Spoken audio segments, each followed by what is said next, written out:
Good evening, everybody. Good evening. Good evening to you. Good to see you all. Hope everything is well. Good for you guys. I'm not going to delay very long by any stretch of the imagination. Um, I want to start off with two words.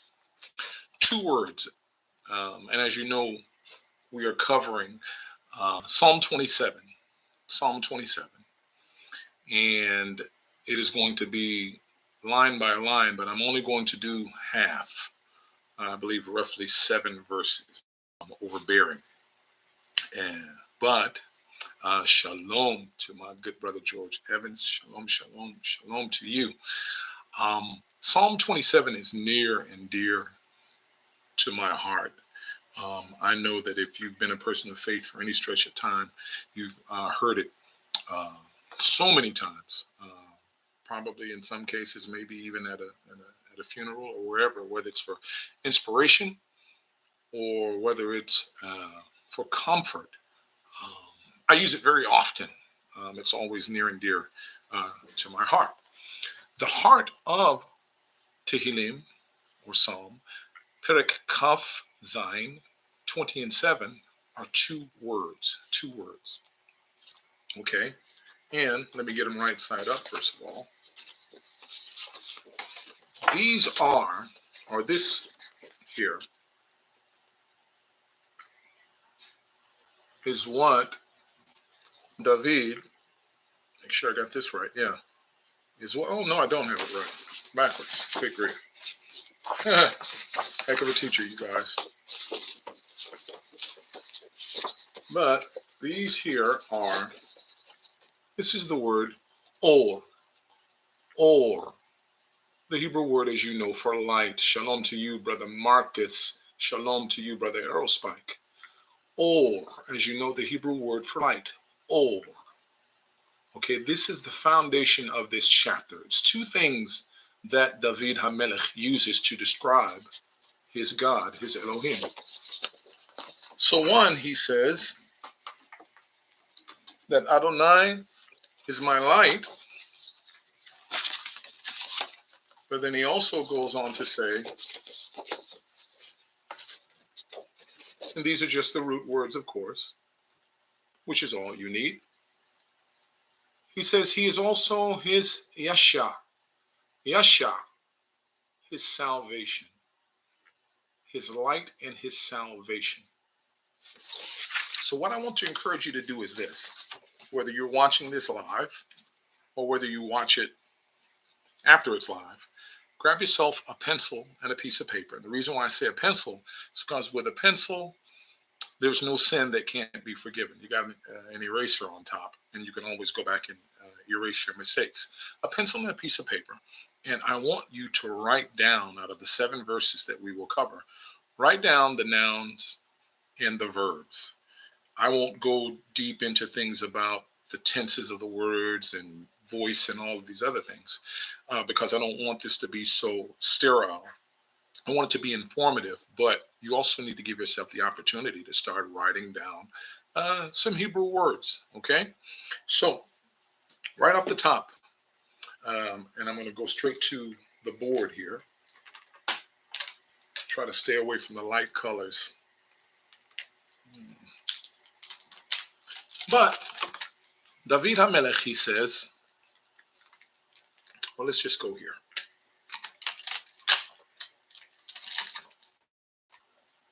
And we know right off the top, it starts off with the words, or with the word rather. Le David.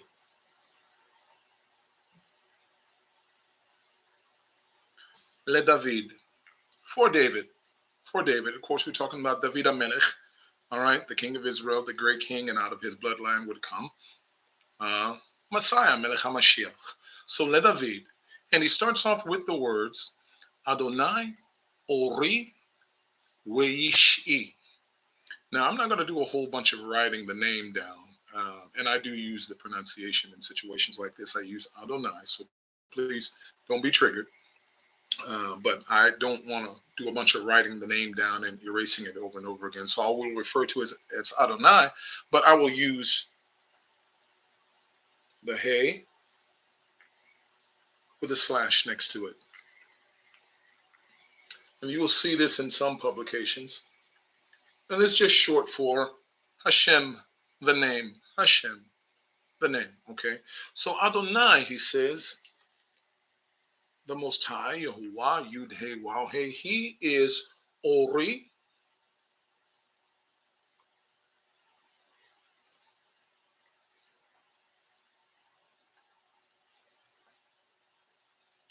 Ori, We, Yish'i.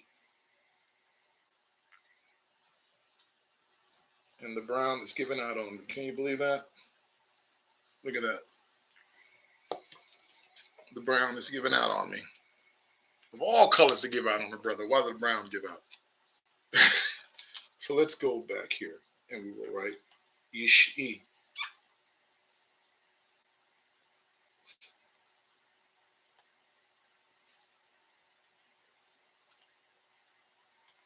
Can you see that there pretty good? So, Ori, spelled with an Aleph, Vav, Resh, and Yod. Now you saw the root for the word Or, which is light. It's just Aleph, Vav, and Resh. What's with the Yod on the end? It's possessive. You want us to write it transliterated or in the block script? I tell you what, Aerospike, it would be my dream if you could all write script cursive. But if you want to do the block, I write it down, write down both. Write down the transliterated form for yourself, but also write the block down. You don't have to be picture perfect. But I found that a lot of people will say, today is going to be the day that I'm actually going to start writing Hebrew words. Then it becomes the next day and the next week and on and on and on and on. So start now and just jump into the deep end of the pool. Write them both down. Write the block letters down, but then also transliterate it for yourself if you need it. They're like training wheels. Eventually you can shed them. So he says, Adonai Ori Weish'i. So what is the deal with the E sounding here? It's possessive. My light. Or means light. Ori means my light. That's okay, Ross back. Ori means my light. Yasha is salvation, or the full word Yeshua, but Yish'i. Yish'i. And you can hear that pause there. Yish'i. So my light and my salvation. Adonai Ori Weish'i. Then he asks the question, even though there's no such thing as question marks, of course, in biblical Hebrew. But I'm going to show you. He says, Mimi ira.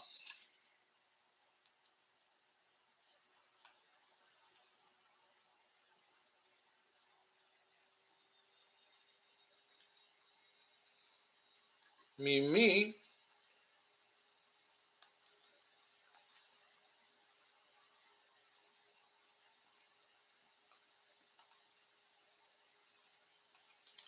Mimi ira. So if my mems kind of confuse you a little bit, have a fight with the mems in block. I'm so used to writing script. The mem is best done with a triangle and a foot on it, or a little hat. Mems give me issues because I'm so used to writing with script and I do it a whole lot faster. So I have to settle on the mems as basically a triangle with a foot on the end of it. A lot of cases you will see an opening like that. I don't want to confuse you. Mimi ira. And this is literally the Hebrew word for who, the question word, is the word me. Very similar in Arabic, it's min. Min. The me is a prefix, which is from. It's a shortened version, actually, of me.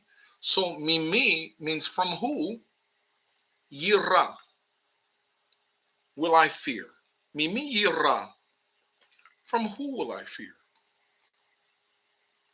So far you should have the word or down, and you should also have the word yasha. Yasha.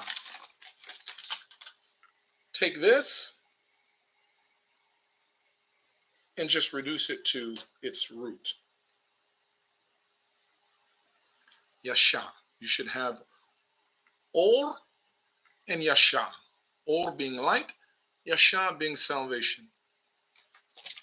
Okay? So he asked the question, Mimi yira, who will I be afraid of?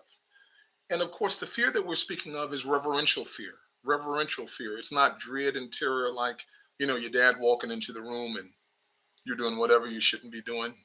Use your imagination, but not too much.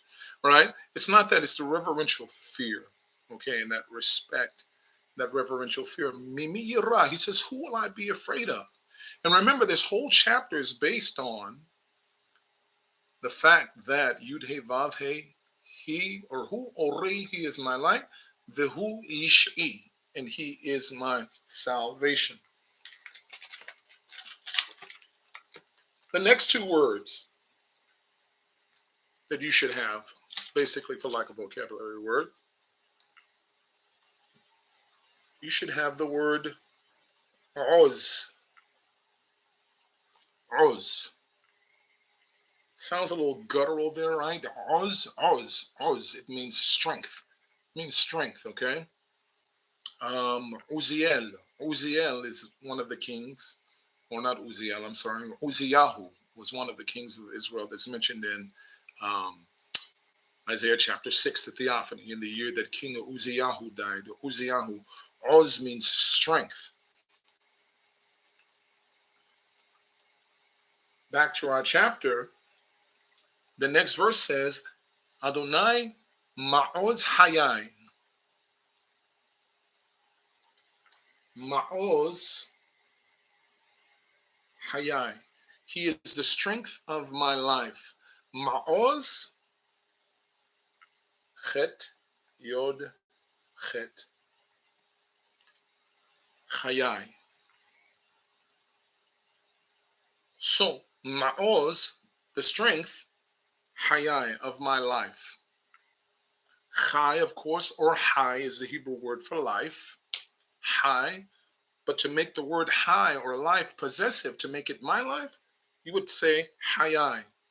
Our life, Hayenu. Adonai Ma'oz Hayai. And the word that you want to keep for your vocabulary word, matter of fact, you can keep the entire word Ma'oz. So whether you write down Ma'oz or simply just Oz, you know that both of these mean strength. So Adonai Ma'oz Hayai. And then he asks a second question. We can keep the first part, me.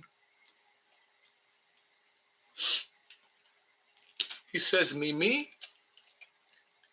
efhad, aleph, fe. Is that fe? No, that's script fe. See? ah, ah. Me, efhad.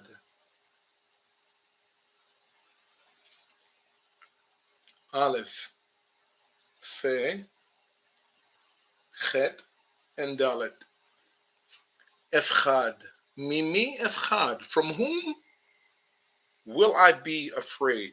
So what part of this word is afraid? It's simply the fe, the chet, and the dalet. The word is pachad. Pachad. And the difference is when it's in its regular tense without anything in front of it like this aleph, it's going to have a dagish inside and it will be a P as opposed to an F. But with the aleph in front, that gives a connotation of I will. So pachad means fear. Efchad means I will fear. So he's asking the question, Mimi efchad, from whom will I fear?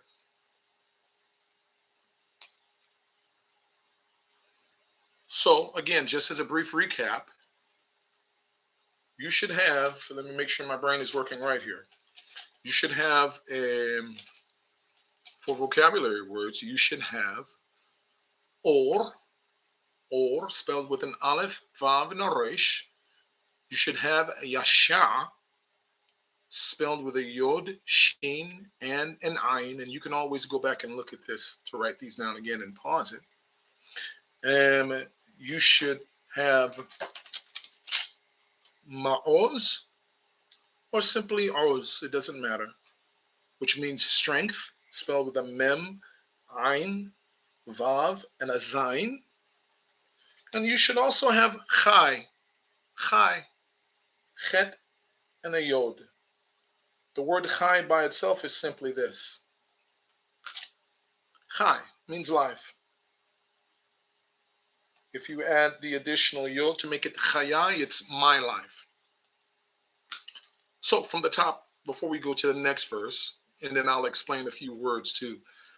So he starts off, Psalm 27, Ledawid, Adonai ori uyish'i, mimi ira, Adonai ma'oz hayai, mimi efhad.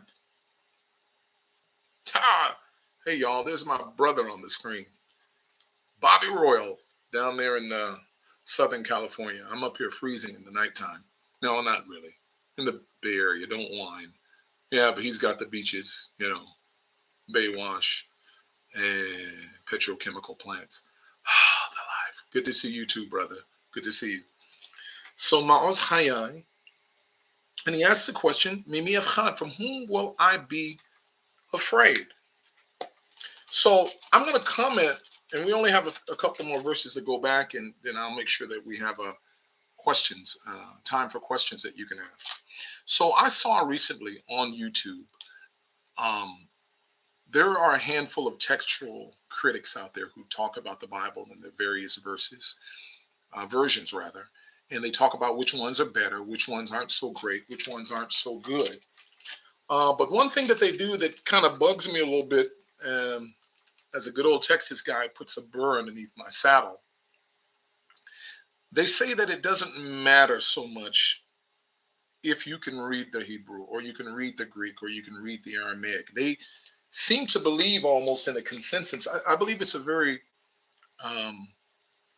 it's a knee-jerk response. It's a very reactionary response. They say that you can't get any deeper necessarily if you are familiar with the Hebrew or know the Greek or know the Aramaic. They're wrong. I would never claim that someone is so much more spiritually deeper than someone because they can utter Hebrew, Aramaic, or Greek words. But what I can tell you is that if there's a targeted audience and they've had something written specifically to them, 2,000-3,000 years ago, English, Greek, and all of these other things can do the best that they can, but they're not going to capture the exact meaning. Let me give you an example. When I was a kid, me and that guy, Bobby Royal, that you see in the chat room, we would go down to the Majestic OST movie theater down in Houston, Texas when we were kids, on Old Spanish Trail Road. And we would watch the newest and greatest Kung Fu movies when they would come out. And of course, as kids, when we would come out of the theater, we'd be roundhouse kicking, spanning, punching, trying to do the 5-finger hand punch of death, the 6-inch punch, or the 1-inch punch, made famous by Bruce Lee and the whole nine. And here's the thing. Sometimes, every now and then, the movies would not be in English. They would be subtitles. If you were lucky, you would have subtitles, right? 5 Deadly Venoms. Come on, you know what I'm talking about, Aerospike. 5 Element Ninjas, all of this stuff. And sometimes, right, I'm dating myself. Oh, Lord. But sometimes, if you were lucky, you would get subtitles. But if you didn't, you could watch the picture. You could see where the guy saves the girl. He's jumping from treetop to treetop, and he's doing all these other things. And you can figure it out. You can get the gist of what's going on. But since you don't speak the language, it's the little intricacies and the things in between that you will not get. This is my exact point with the Hebrew. And when we move to the next verse, you'll see exactly what I'm talking about. So the next words that David says is Bikrov alai mireim le'echolet besari. Bikrov elai. Let's look at that very first word. He says Bikrov alai.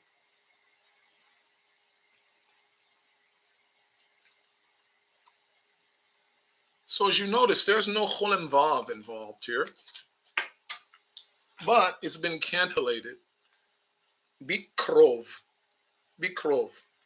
So what is the root of this word here? First of all, we know that the B, that's a prefix. It can mean when in Hebrew, W-H-E-N. It can mean when. It can mean on. It can mean with. It can even mean at. The root of our word, you remember, Hebrew words always come, by and large, mostly in three-letter roots. It is kof, resh, and vet. It is a word karav, which means to approach or to come close. To approach or to come close. So when he expresses bikrov alai, when comes close, bikrov alai,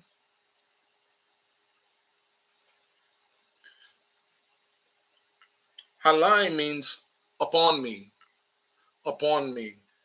When comes close upon me, or when approaches upon me, bikrov alai mahane.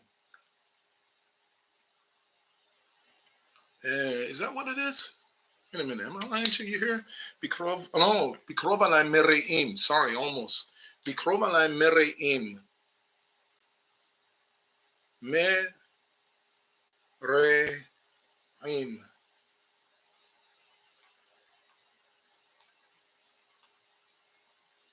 If you have any question as I'm moving on, please feel free to ask. You're not going to disturb my flow. As you can see, I'm trying to remember the Bible. Bikrov alai mereim. So, when draws near to me, or when comes close upon me, mereim. What are mereim? Mereim are evildoers. Evildoers. So when comes near to me, or when approaches to me or upon me, evildoers, what's the root again? Sometimes Hebrew words, you can't always necessarily see all three letters of the root, but in this case, it would be resh, ain, and hey, ra'a. But as you can see, there's no hey there because in the form that the word's in, it doesn't need the hey. Mereim, the root is ra. It's the opposite of tov. We know tov in Hebrew means good. Ra means evil. Mereim are, and it's plural, those who do evil. Bikrov alai, mereim. When evil ones draw near to me, and here's what they want to do. Not very pleasant. Le'echol,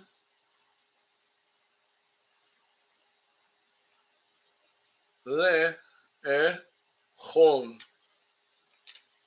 to eat. Sounds like a little cannibalism going on here. He goes on to say le'echol et besari, which I will have to write down on the other side. Quite a bit of writing here. But let's go back. Bikrov alai, when draws near upon me, mereim, evildoers, le'echol, in the infinitive form, le'echol. So achal in Hebrew means to eat. In Arabic, it's akul. Akul. Le'echol means to eat because of the prefix lamed. Okay? To eat. Bikrov alai mereim le'echol et besari. What do they want to eat? They want to eat my flesh. We all have enemies, but how many of your enemies actually want to eat your flesh, right? Right? The yod final mem is a suffix showing plurality. That's right. Just call me Tex. I'm curious about your handle. Just call me Tex. Are you a Texan like me? Um, I often use the joke. I'm an original Palestinian. I was born in Palestine, Texas, so it makes for a good joke in some places, but in Israel, it doesn't go over too well. But yeah, you're absolutely right. The yod in the final mem, im, does bring that about. And if there's a way that you want to keep that in mind, just think about the word Elohim. Elohim, right? Um, oh, I see you, Tex. Oh, you're like my brother Bobby Royal on the screen there. He's a video gamer. Matter of fact, if my memory serves me right, Bobby, sorry for giving up your identity. I think he calls himself something that has to do with needing a band-aid or something. Yeah, go figure. Uh, but what do they want to eat? Good to have you here. Shalom to you. Just call me Tex. So what do they want to eat to do?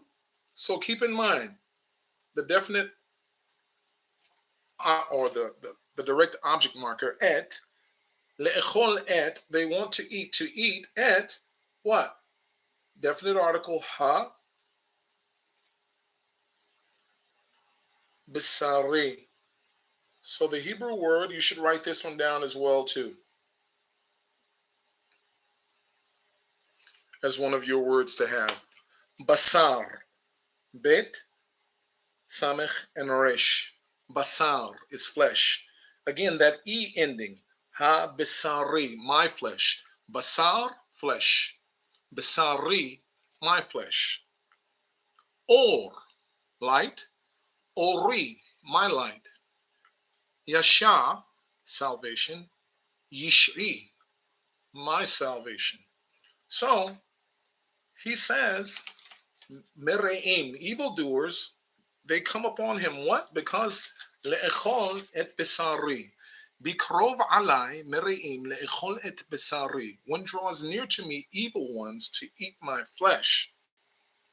Sounds like he's in a pretty bad spot, David HaMelech does. We'll get to a couple of words here that will cast light on the statement that I made about people who are textual critics, who they do great jobs as textual critics. You need a bandage. I see that.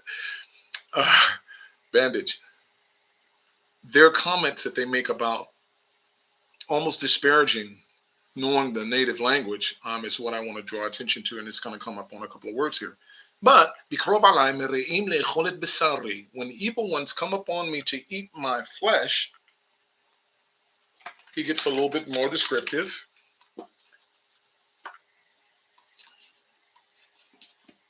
I'm sure you guys have heard me talk about how one day when I grow up, I'm going to have graphics and all of that other stuff. And one thing I'm definitely going to need is a bigger dry erase board. But I don't know. I think my little dry erase board thing is kind of unique. I think it's different. I will be graduating to some third-party software so I can put some things up on screen and even write them. That'll make it go a whole lot better, and I can leave some things up. But I think I have my little private niche here, the weirdo with the small dry erase board. But I think it works good for me. I like it. When it's gone, I'll probably be sad about it. Where was I? And then he says, Sarai, because he's going on to describe the people who are giving him a hard time. Sarai, Sarai, ve'oivai.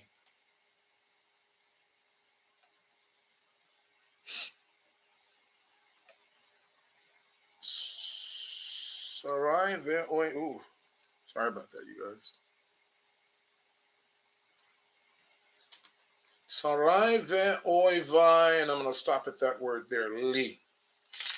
So first of all, look at the word Sarai, spelled with a tzadi, resh, and a yod. Tzadi, resh, and yod. Sarai. So these are tormentors. What word does it look like that is familiar to you? Where did we come out of bondage from? Mitzrayim. Mitzrayim, the Hebrew word for Egypt, which means double bondage or double narrow. Sar, literally, Sadi and Resh means narrow or constricted. The word Mitzrayim, which is for Egypt in the Hebrew Bible, with the ending Aim, Mitzrayim, it means double narrow. So these are those who restrict and or torment or oppress. So he says but it's personal, just like text just said, like my brother's screen name. But this is literally personal because Sarai, my tormentors, ve oivai, and my enemies. Ever heard anyone say oy ve'avoy? Oy ve'avoy. They're saying, woe, woe is me. These are the same words spoken by the prophet Yeshayahu or Isaiah in chapter 6 when he realized he was in the presence of the Most High. And he said, oy li, woe upon me, li. So the lamed and the yud, okay, li means to me or for me. And it can also mean against me. But when Isaiah says, oily, he said that because I'm a man of unclean lips, right? And I'm standing before my eyes have seen, the one. So oivai are my enemies. Sarai we oivaili. My tormentors and my enemies against me. So these evil ones have come up against him to eat his flesh. His tormentors, those that constrict him, and my enemies against me.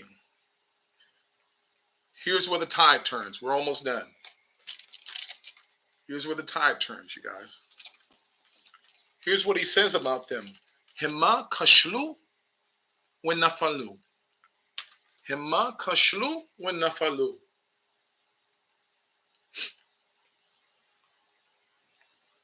Hema kashlu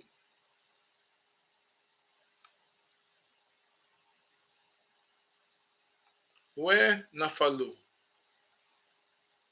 And I'm going to give you the diacritical marks in a different color here.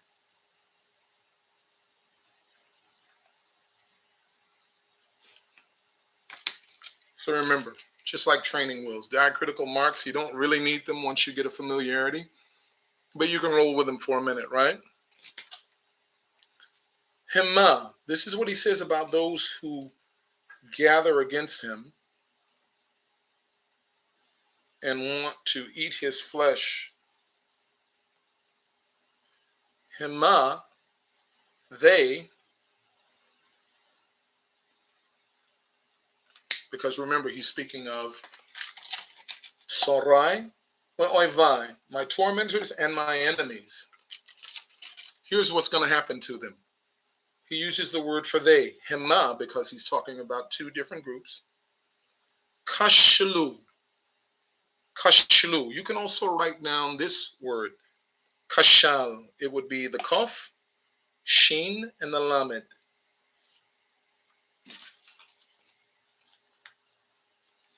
It would be the kaf, shin, and the lamed. Kashal means to fall, means to lag behind or fall. Lag behind or fall, okay? Hema kashlu, they will fall. Fail. I need an English class. Hema kashlu, they will fail when nafalu, and fall. Kashal means to fail in your endeavor or to lag, literally to lag behind in Hebrew. Like, for example, one of the Hebrew translation rendering of the famous Corinthians verse. Ahava leolam lo nichshelet. Ahava, love, leolam lo, never, nichshelet, lags behind. Love never fails, okay? Kashal means to fail. When nafalu, and so the vav that you see there is simply just a conjunction and. You know that and can appear two ways in biblical Hebrew, and even in modern Hebrew. It can appear as ve, and it can appear as u. Yeah, it just depends on It depends on what letter starts the word off. So ve and nun, fe, lamed is the word nafal, which means to fall. Heard of the nephalim? Nephalim? That's just a plural form of the word nafal, fallen ones. So hema kashlu when nafalu, they will fail and fall. They will fail and fall. Shalom to my brother Anthony up in the area of the Windy City and that great Garrett's buttered popcorn, buttered toffee popcorn. Of all the reasons that I need to get back to the Chicagoland area, brother Anthony, I got to get back for some of that Garrett's popcorn. I think they put crack in it. I really do. After I had that first, 3 or 4 bags of that Garrett's popcorn, once I got back home and ran out of it, I was scratching like Pookie from New Jack City. Lips didn't crack or anything like that, but good stuff, that Garrett's popcorn. Good to see you, talk to you yesterday, and it was great as always talking to you. So hema kashlu wa nafalu. They will fail and they will fall. I will write the words on the way out here shortly. In another 12 minutes when we're done, and you can have all of the words that you should have there. David goes on to say, Im tahane alai mahane. You've heard the same word twice, right? Im tahane alai mahane. Tahane and mahane. What's the difference between those two words? Tahane and mahane.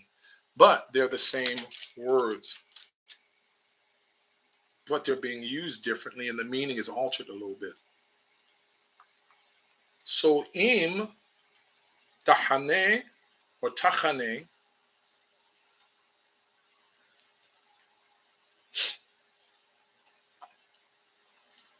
im tahane alai, and there's that word again, alai.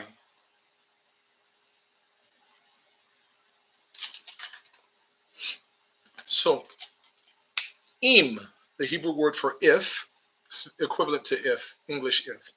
Im tahane. So you have the tav, chet, nun. Sorry, my handwriting is lagging here today. But again, I'm so used to using script. I don't want to whine and make excuses. But im tahane alai. So im, if tahane. The root of the word tahane is the chet, nun, and the hey. Means to encamp or a camp. You heard of a person whose name might be Hannah, a lady, or a woman whose name is Hannah or Hannah? So Hannah means to camp. Remember in the book of the Reshit, when Yaakov is running, no, I think he's on his way back, to meet his brother Esav. And he runs, he's surrounded by angels. And he saw 2 camps there, remember? That place was called Mahanaim. Mahanaim or Machanaim. It means double camps or 2 camps, because he saw his own camp and he saw a camp of angels that the Most High had sent there for him. Mahanaim. So he says, Im tahane alai, alai. So the word alai, you will typically see just this one, al, which means on or upon. Therefore, alai gives it that personal. Alai, upon me. In tahane alai, if will encamp upon me, what? Mahane. The only difference between tahane and mahane is that the first one, tahane, means will encamp because of the tav in front. Mahane is an actual encampment.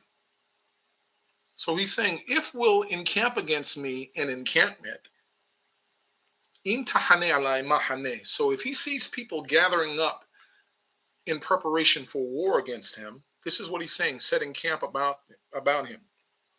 In tahane alai mahane, lo yira libi.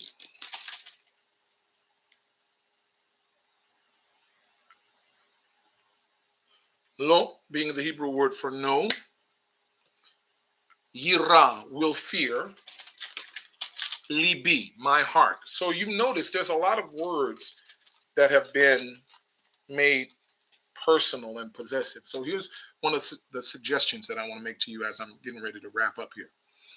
Any of the words that we've used tonight that can be written down in their regular form, also grasp writing it down in its possessive form, like or, light, ori, my light, yasha, salvation, yishi, my salvation, basar, flesh, basari, my flesh, and on and on and on. Again, by doing this, you'll start to get a grasp on the possessive form, but also you need to practice just writing. Don't worry, your handwriting doesn't have to be perfect. Look at some of the stuff that I've scribbled down. It can get pretty rough sometimes. Yeah, trust, trust me, I know all about it. But you want to get these words down, and then you want to verbally say them. Verbally say them. So he said, "In tahane alai mahane." If will encamp against me, an encampment, lo ira libi. Lo, a negative word. Lo, the Hebrew word for no. In Arabic, it's la, la, la, with the glottal stop at the end. La. Lo ira libi. So once again, this is a futuristic rendering of the word for fear, yira.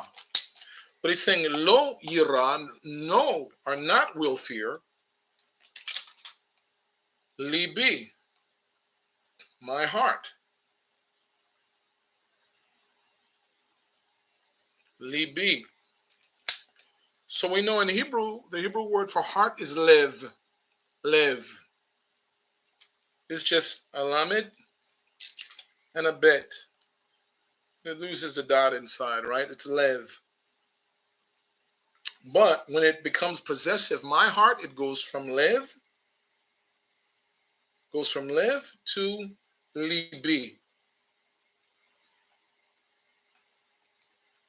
Lo yira libi. Not will fear. My heart will not fear. My heart will not fear. Im tahane alai mahane lo yira libi. Final part that we're going to cover here is he goes on and he asks the question, or he says, in takum alai, if will rise up against me, milchama, a war. I think, as a matter of fact, I'll make this one the last part. I think I've only got to 6 verses, but I think that's enough because I want to run back through and throw the words up that I want you to write down. So he says, in tahane alai mahane, if they encamp against me with an encampment, lo yira libi. Im takum alai, im takum, and again it's the same Hebrew word for if, with an aleph and a mem sofit. Im, go ahead and say it, don't be afraid, won't bite you. Im takum alai. Takum is spelled with a taf, a kof, vav, and a mem sofit. Im takum. So if kum sounds familiar to you, you should recognize the word kum. Sorry, I scrunched that in there, but that's a tav, a kof, a vav, and a mem sofit. Takum, kum. Remember Yeshua in the New Testament, in the Brit Chadashah, he's about to raise the young girl, even though he's speaking Aramaic, no doubt, in these verses. He says to her, Talita kumi, Talita kumi. He's basically saying Talita. A lot of people mistake it as if that's her name. Everybody in the hood's got a friend named Talitha, right? You know that girl down the street. No, Talita, he's basically saying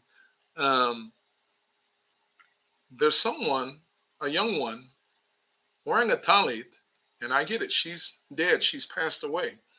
But he's saying some little one in a talit, he's telling her to get up when he raises her from the dead. Okay, this is cultural Cultural knowledge here. Talita. If it was a boy wearing a talit that's laying there, he would have said talito, talito. Now that flies in the face of a lot of people's theology about what they thought the talit meant back in the day, and how a woman couldn't wear it, or a female couldn't wear it, or whatever. But the bottom line is that she was laying there in the state, and someone saw fit uh, to cover her with a talit. So when he walks in, you remember they laughed him all to scorn. They laughed him to scorn when he said the girl is merely asleep. He walks in and he says to her, talita kumi. So kum means to rise up. Kum. So in takum alai, again, against me. This is the last verse. A couple more words and we're done. In takum alai milhama. In takum alai. In takum alai. If, and the taf there, again, is a futuristic tense. In takum, if will rise. Kum alone by itself means rise. Takum will rise. In takum alai, if rises up against me, milchama. This is our last word here. The Hebrew word for war or battle. Milchama.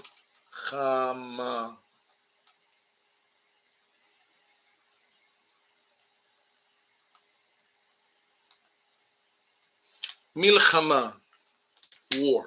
In takum alai milchama. If rises up against me a war, bezot anivoteach. In this I will trust, which is where we're stopping at this word. But he says, if rises up against me a war, bezot, in this anivoteach, I will trust. And what is that he's trusting in? You have to go all the way back to the first statement that he makes in the chapter. Adonai ori v'yish'i. Adonai is my light. Yud-He Vav-He, Hashem Yehuwah. He is my light and he is my salvation. Adonai ma'oz hayai. Yud-He Vav-He, Hashem Yehuwah. He is the strength of my life. Mimi efchad. Who will I fear? Bikrov alai mireim le'echol et besari. Sarai wa'oivai li. When rises up evil ones against me to eat my flesh, my tormentors and my enemies against me, hema kashlu when nafalu. They will fail and they will fall. But he says, you've heard it. You guys back in the day, getting ready to run the church, and you're the one thing that I desire of the Lord. And you're like, oh, hallelujah. Yeah, that thing. That one thing that I'll seek for, because that's the next verse when we pick up the second half of this. It's that this is what he's talking about. What he's trusting in the fact is that he is my light and he is my salvation. He is the strength of my life. This is what he's trusting in the face of his enemies. Milchama, yes sir, milchama. Notice something interesting though about milchama. When you think about roots of Hebrew words like I talked to you about, here again is your three-letter root of the word war. Of course, the mem would be in the final form if I just wrote it alone. But what do you think about the fact that the word milchama, the Hebrew word for war, the root of that word is bread or meat, sustenance, that which feeds a man. I know we're used to hearing that bread is primarily just, or the word lechem means only bread, lechem. But no, if you go back into older Hebrew, lechem actually means meat. Just like in Arabic, meat is lahme or lachme. And you find in the book of Zephaniah, human flesh is called lechem. But at the root of the word for war is the word sustenance, which can be meat or it can be bread. And it goes to show you, it makes you think war is something that makes money. War is something that generates revenue. And this is why people fight wars, in order to start stuff, in order to take other people's sustenance. That's just one of those side thoughts to throw in there. So he goes on, and we'll cover it the next time we meet. If there's any questions or comments, or anyone wants to throw anything up against the wall, please feel free. Yeah, just call me Tex. Cultural times. That makes absolutely perfect sense with respect to war, and the source and the purpose of war. Some cultures, I won't say any names, red, white, and blue, they say that they're just trying to bring freedom and they're trying to bring X, Y, and Z, but what they want is your lechem, more or less. Yeah, yeah, exactly. And to get your land, bring you freedom by liberating you from your land and your natural resources. Um, so when we do pick this up again, Bezrat Hashem, with the help of the Most High, we'll go through the last few verses. But what I would like for you to have, or just as a reminder, I'm lazy, I'm not going to write block. So you should have all for your or Adonai Ori Veish'i. You should have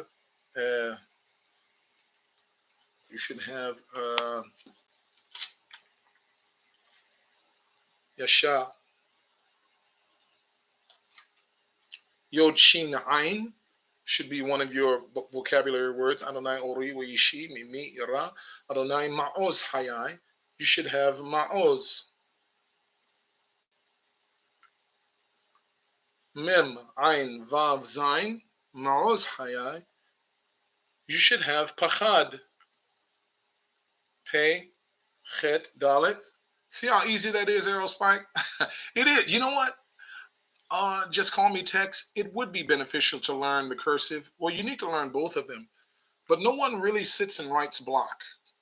You know, um, script is a lot quicker and faster. And you can get it written down really, really, really quickly and be out of the way. So it's something that you want to practice on. So you should have O, Yasha, Ma'oz, Pachad. You should have Basar,